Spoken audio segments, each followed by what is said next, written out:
Halo semuanya, semoga selalu sehat dan semoga selalu ada di dalam situasi yang aman untuk menghadapi wabah global yang sekarang ini terjadi.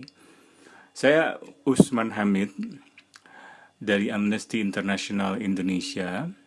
Ini adalah sebuah lembaga hak asasi manusia yang mewakili gerakan 7 juta orang di dunia dalam bidang hak asasi manusia. Barangkali ini adalah organisasi hak asasi manusia yang terbesar atau salah satu yang terbesar di tingkat dunia. Nah, sekarang saya ingin menyampaikan apa yang diminta oleh panitia untuk memberikan perspektif tentang hak asasi manusia, lebih khusus lagi pada tema hak untuk memeluk agama atau keyakinan dan kepercayaan sesuai dengan apa yang kita yakini. Tema ini sangat penting karena banyak faktor. Salah satunya adalah kondisi kemajemukan masyarakat di Indonesia, khususnya dari sudut pandang agama, membuat kita merasa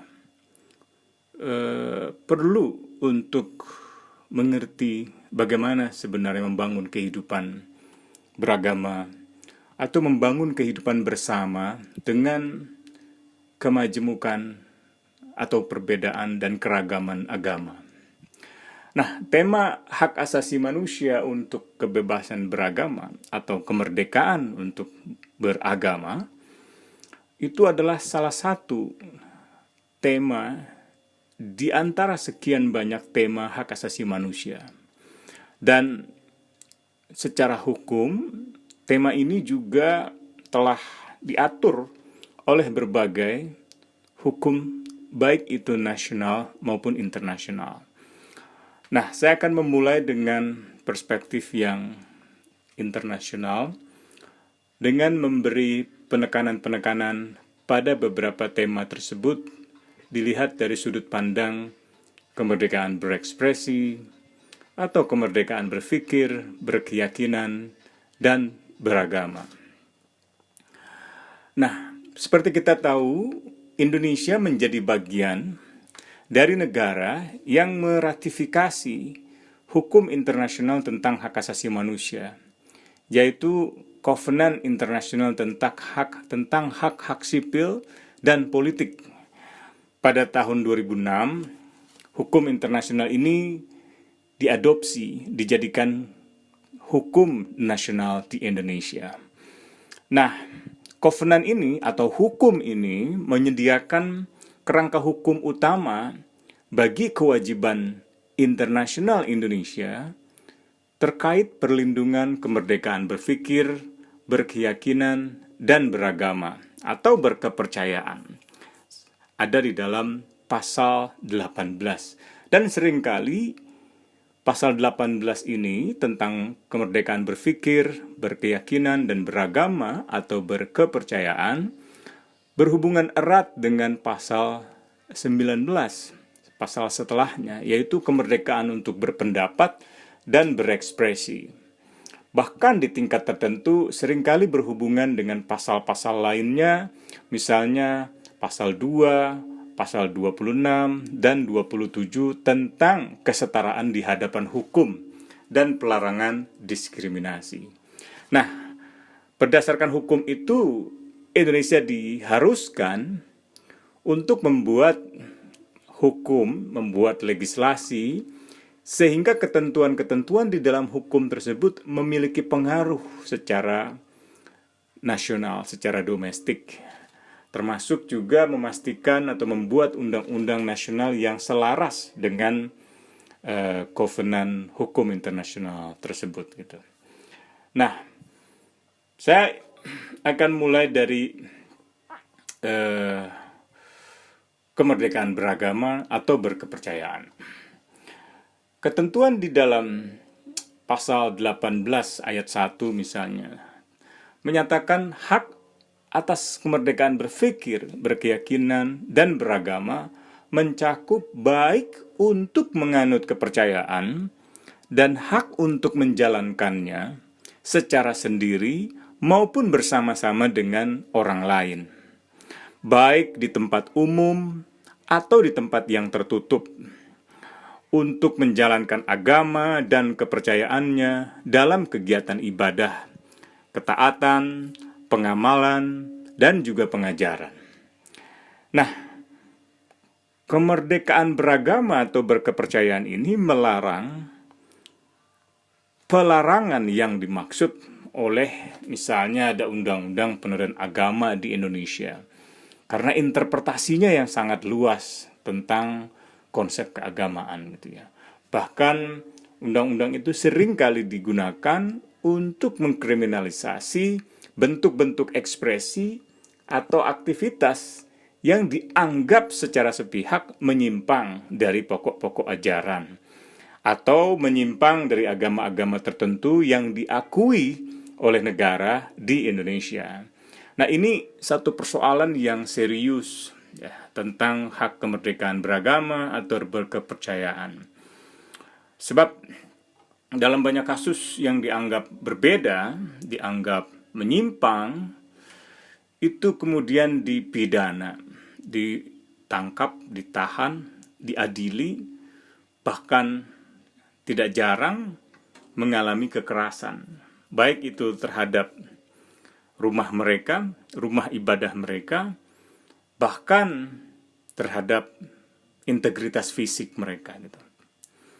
Ada beberapa kasus di mana akhirnya mereka tewas gitu karena kekerasan. Nah, hukum internasional yang tadi saya katakan itu diawasi pelaksanaannya oleh yang disebut sebagai Komite HAM gitu. Nah, komite ini memberi tafsir, memberi petunjuk untuk setiap ada ketidakjelasan apa sih sebenarnya yang dimaksud kemerdekaan itu atau kebebasan itu gitu. Karena seringkali kan kita kalau mendengar pernyataan pejabat, ini masyarakat menyalahgunakan kebebasan atau kebebasan para aktivis ini terlalu bablas dan kebablasan. Nah, sebenarnya pernyataan-pernyataan itu tidak sepenuhnya salah, hanya karena tidak pernah dibuktikan, tidak disertai oleh bukti-bukti. Pernyataan itu menjadi sekedar pernyataan politis yang tidak kredibel dan tidak bisa dipertanggungjawabkan gitu ya. Dan seringkali juga pernyataan semacam itu digunakan untuk membenarkan pelanggaran hak asasi manusia, untuk membenarkan penangkapan aktivis, kriminalisasi aktivis, bahkan kriminalisasi orang-orang yang dianggap kepercayaannya atau agamanya tidak sesuai dengan apa yang dimaui oleh negara atau dimaui oleh kelompok massa yang memobilisasi diri, menekan, merusak rumah ibadah, dan katakanlah menggunakan tafsir sepihak bahwa seseorang atau sekelompok orang itu dianggap sesat dan harus dilarang atau bahkan harus dibunuh. Ini sedih sih. Jadi hanya karena hal-hal semacam itu kemudian kita harus menyaksikan peristiwa jatuhnya korban gitu ya.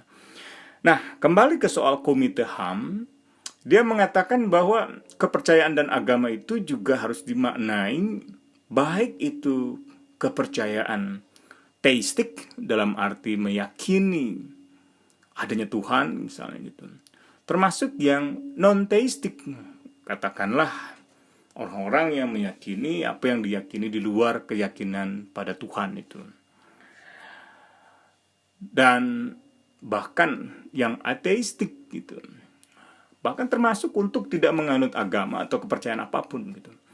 Nah, yang terakhir ini seringkali jadi kontroversial, dianggap anti Tuhan, dianggap menghina Tuhan, menghina agama. Padahal tidak sehitam putih itu. Tidak sedikit orang yang berbuat baik bukan karena agama, tetapi karena merasa itu adalah kewajibannya sebagai manusia gitu. Atau mungkin karena ajaran dari orang tua di masa kecil gitu. Atau karena kepekaan saja. Kan kita sebagai manusia dikaruniai akal, dikaruniai hati, pikiran untuk mengerti dan menuntun perbuatan kita gitu. Apakah kita benar kalau menuduh orang lain salah, sesat, atau apakah kita benar ketika mengatasnamakan Tuhan, merusak sebuah bangunan yang dianggap orang lain atau warga yang lain adalah rumah Tuhan. Atau kita melakukan semacam kekerasan terhadap orang yang tidak berbuat kekerasan pada kita gitu. Nah, ini yang seringkali perlu ditekankan supaya orang tidak paham gitu. Juga memahaminya dengan baik gitu. Nah, pasal 18 yang di awal sekali tadi saya sebutkan itu tidak membatasi penerapannya atas agama tradisional atau kepada agama dan kepercayaan. Dan komite juga telah mengekspresikan kekhawatirannya dalam banyak waktu atas kecenderungan sebuah negara misalnya mendiskriminasi agama tertentu, kepercayaan tertentu, ya, dari kelompok orang yang katakanlah karena sedikit atau sering digunakan istilah minoritas gitu, lalu dianggap salah gitu. Seolah-olah yang mengklaim atas nama suara mayoritas atau yang banyak itu pasti benar, pasti baik, yang sedikit pasti salah, pasti jahat. Nah, pandangan semacam ini keliru, fatal. Nah, disinilah pentingnya perlindungan hak asasi manusia dalam kehidupan demokrasi. Kan panitia ingin membicarakan bagaimana partisipasi warga dalam kehidupan demokrasi. Nah, demokrasi itu juga dimaknai beragam, teorinya juga beragam. Nah, untuk keperluan ini saya hanya ingin menggunakan satu hal saja, di mana kecenderungan dalam sejarah demokrasi itu menjadi semacam tirani mayoritas. Kenapa demikian? Karena seringkali orang-orang yang menggunakan demokrasi itu sendiri menyempitkan makna demokrasi seolah-olah sebagai suara terbanyak gitu ya. Dan mengikuti suara terbanyak berarti harus mengakui bahwa suara terbanyak itu yang harus dilaksanakan, dan dengan demikian seolah-olah itu adalah yang benar gitu. Nah, dalam sejarah tirani mayoritas semacam itulah muncul gagasan tentang pentingnya perlindungan hak asasi manusia untuk kelompok yang sedikit itu, yang minoritas itu. Di sinilah saya kira pentingnya kita untuk mempelajarinya, termasuk mencegah kelompok-kelompok yang dianggap sesat, kelompok yang dianggap kecil itu menjadi subjek dari permusuhan gitu, oleh komunitas keagamaan atau komunitas masyarakat yang mengklaim mewakili agama yang lebih dominan gitu. Nah, begitu pula dengan pelapor khusus PBB tentang kemerdekaan beragama dan berkepercayaan juga menekankan istilah agama dan kepercayaan itu agar diinterpretasi oleh negara secara luas, dan perlindungan HAM tidak hanya terbatas pada anggota agama dan kepercayaan tradisional yang memiliki karakteristik institusional gitu, atau praktik yang dapat disamakan dengan yang dimiliki agama-agama tradisional gitu. Dan isi agama atau kepercayaan juga harus dihormati oleh negara sebagai sesuatu yang didefinisikan oleh penganutnya sendiri gitu. Kalau didefinisikan oleh negara, yang terjadi seringkali adalah negara memaksakan pada penganutnya itu sendiri. Nah, memang sulit berharap negara itu netral, idealnya netral, tetapi dalam praktiknya tidak semudah yang kita bayangkan itu.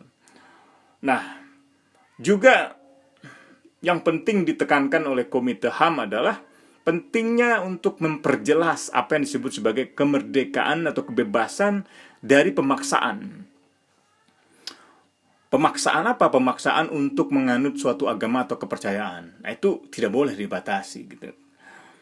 Nah, bahkan di dalam keyakinan agama, sebenarnya tidak boleh ada paksaan itu. Gitu. Apa yang baik menurut kita, ya itulah untuk kita. Apa yang baik untuk orang lain, ya itulah yang baik untuk orang lain. Begitu pula sebaliknya. Gitu.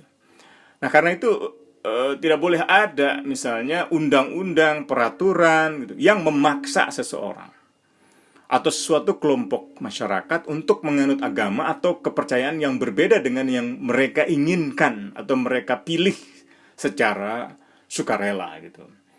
Karena menimbulkan ketakutan akan diadili. Nah, ini kalau terjadi, itulah pelanggaran hak asasi manusia dalam bidang kemerdekaan beragama. Masih ingat ya hukum yang tadi di awal saya sebut, yaitu Covenant tentang hak-hak sipil politik gitu.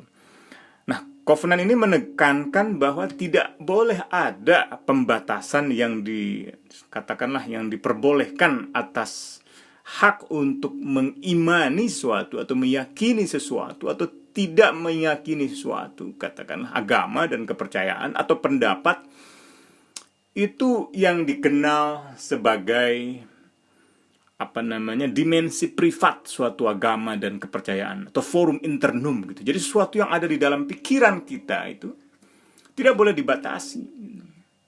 Karena itu ada di dalam hati, ada di dalam pikiran kita, dalam akal kita gitu. Dalam jiwa kita gitu, meyakini sesuatu, mengimani sesuatu gitu. Dan tidak seorang pun ya di dalam ketentuan hukum ini yang boleh dipaksa atau dapat dipaksa sehingga terganggu kemerdekaannya untuk menganut atau menetapkan agama dan kepercayaannya sendiri atau sesuai pilihannya. Dulu kan anak SD, SMP, mungkin sekarang saya kurang tahu, tapi di masa saya sekolah kita harus menghafal itu butir-butir Pancasila itu. Jelas di situ juga tertera bahwa setiap kita itu boleh memeluk agama, kepercayaan dan menjalankannya sesuai dengan keyakinan kita masing-masing gitu. Nah, tetapi di tingkat tertentu memang bukan berarti tidak ada batas sama sekali. Ada. Misalnya kalau agama itu diekspresikan, nah ini kita pakai pasal yang kemerdekaan berekspresi. Maka pasal itu membolehkan ya, katakanlah pembatasan tertentu yang diterapkan kepada kebebasan untuk mengamalkan agama, mewujudkan agama dalam tindakan gitu. Atau melaksanakan keyakinan itu dalam sebuah tindakan eksternal di luar pikiran kita itu, perbuatan gitu. Nah, tapi pembatasan ini harus merujuk pada undang-undang dan memang sesuatu yang dianggap perlu. Ya, misalnya untuk apa? Untuk keamanan, untuk ketertiban, untuk kesehatan, atau untuk apa yang disebut sebagai moral publik gitu, atau untuk menghormati hak orang lain gitu ya. Nah, saya punya hak untuk bicara, tetapi hak untuk saya bicara juga dibatasi ketika itu merugikan orang lain. Nah, seringkali memang ada tafsir yang abu-abu di situ. Atau dalam soal yang lain, tadi saya sebut kesehatan, moral publik, kesehatan deh, yang paling sederhana sekarang sangat relevan. Demi kesehatan publik, demi kesehatan masyarakat, negara kemudian membatasi kegiatan ibadah yang menimbulkan kerumunan. Jadi bukan karena negara ingin, katakanlah, mengintervensi agama, keyakinan yang ada di dalam pikiran kita, dalam hati kita, dalam dimensi privat kita pada suatu agama. Bukan. Tapi karena ada sesuatu yang memang diperlukan untuk melindungi kesehatan masyarakat itu sendiri gitu. Misalnya wabah corona yang sekarang ini. Jadi Jumatan, sholat Jumat itu kemudian ditiadakan, digantikan oleh sholat zuhur misalnya gitu. Lalu penggunaan rumah ibadah tidak boleh untuk menggunakan atau untuk digunakan mengumpulkan orang.